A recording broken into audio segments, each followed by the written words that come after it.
nom est Solange Lefebvre et je suis titulaire de la chaire en gestion de la diversité culturelle et religieuse. Je travaille depuis la fin des années 90 sur la gestion de la diversité par les États occidentaux au Québec, mais aussi j'ai eu un projet comparatif sur la réception des commissions sur la diversité en France, en Angleterre, en Belgique et dans d'autres pays.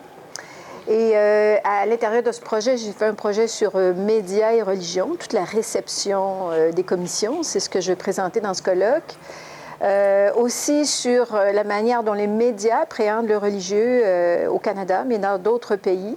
Et si bien que j'ai été emmenée à présenter une proposition au Fonds québécois de recherche, qui est le co-organisateur de ce colloque, hein, le partenaire avec le CNRS et la Maison des jeunes, évidemment. Et il y a un appel d'offres de projets sur radicalisation et médias, mais sous plusieurs aspects, qui a été fait. Et j'ai présenté un projet avec une vingtaine de chercheurs et nous avons commencé. Nous avons donc remporté cet appel d'offres et nous avons commencé à travailler sur le sujet au printemps 2017.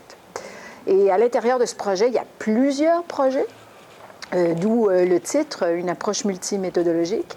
Parce que la question des médias est très, très compliquée.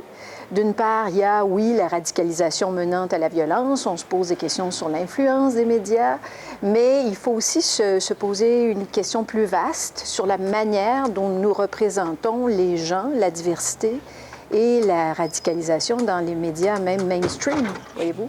Donc, mon équipe va parcourir tout ce spectre, donc la perception dans les grands médias, la perception au sein de la population et puis des enquêtes plus qualitatives auprès de personnes radicalisées, ex-radicalisées, leurs entourages, puis des intervenants qui ont été témoins de la formation de noyaux de radicalisation. Et il y aura aussi de l'observation en ligne. Mais je dois dire tout de suite que la situation chez nous est plutôt émergente, hein? Et nous sommes moins focusés, je dirais, sur uniquement la radicalisation djihadiste, parce que, par exemple, l'acte terroriste le plus important de l'histoire canadienne, c'est Air India, un avion d'Air India qui a explosé en vol. Et ils n'ont jamais trouvé le coupable. On sait que c'est sans doute le fait de nationalistes sikhs. Donc, l'histoire canadienne ne nous emmène pas à focaliser uniquement sur un type de radicalisation menant à la violence, ce qui est sans doute... Ouais. Est-ce que vous diriez que c'est dans son habitude de gérer un peu cette question de la diversité qu'au Québec, du coup, on envisage la radicalisation plutôt de manière multiculturelle, multifacette, en fait, en tout cas, oui, idéologique, politique, religieuse, ethnique? Absolument. On parle des radicalisations.